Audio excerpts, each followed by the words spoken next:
Hey, what's up, team? So one of the biggest questions that we at Macro Missionary are asked all the time, or I'm personally asked this all the time, is what pre-workouts do you take? And it normally goes under the tenor like, hey bro, what pre-workout do you take? Like there's a magic one.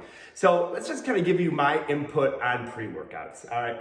I don't take any pre-workout necessarily. I don't have like a brand that I'm really married to. I'm going to talk a little bit about one that I do take when I take one. But generally, your pre-workouts, and the reason I don't really endorse them or put them out there or have one necessarily for myself, they're just different glorified versions of caffeine. A lot of pre-workout companies, they'll pixie dust a bunch of other stuff in there just to say, hey, we've got this, we've got the next big pre-workout.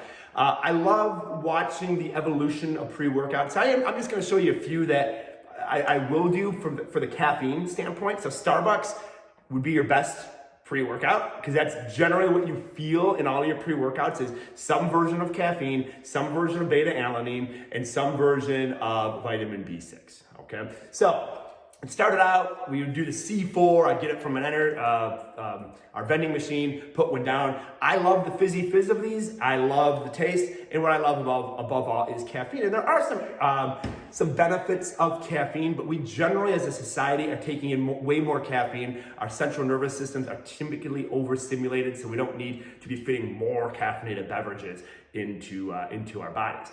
But if your adrenals are good, there are some benefits to caffeine. So I'm not making fun of caffeine. Then the industry upped it to bang. So basically they went from 200 milligrams of caffeine to 300 milligrams. These, I love the taste. I love all the flavors. Yum, I love the fizzy fizz. But my body doesn't always love the 300 milligrams of caffeine. Then our top seller pre-workout. And there's a lot of things I do like about this pre-workout. I know there's millions out there, but if I were to, if it wasn't for one thing about this pre-workout, I would endorse it. Outlift.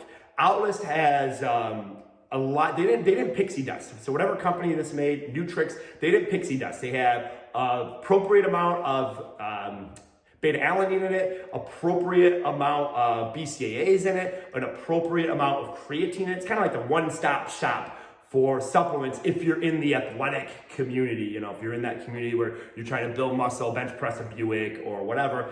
What I don't like about this, and the reason I just can't endorse it, 350 milligrams of caffeine. Whoa, they've taken it up. That's per serving. So I was doing half a scoop for a while when I would take it.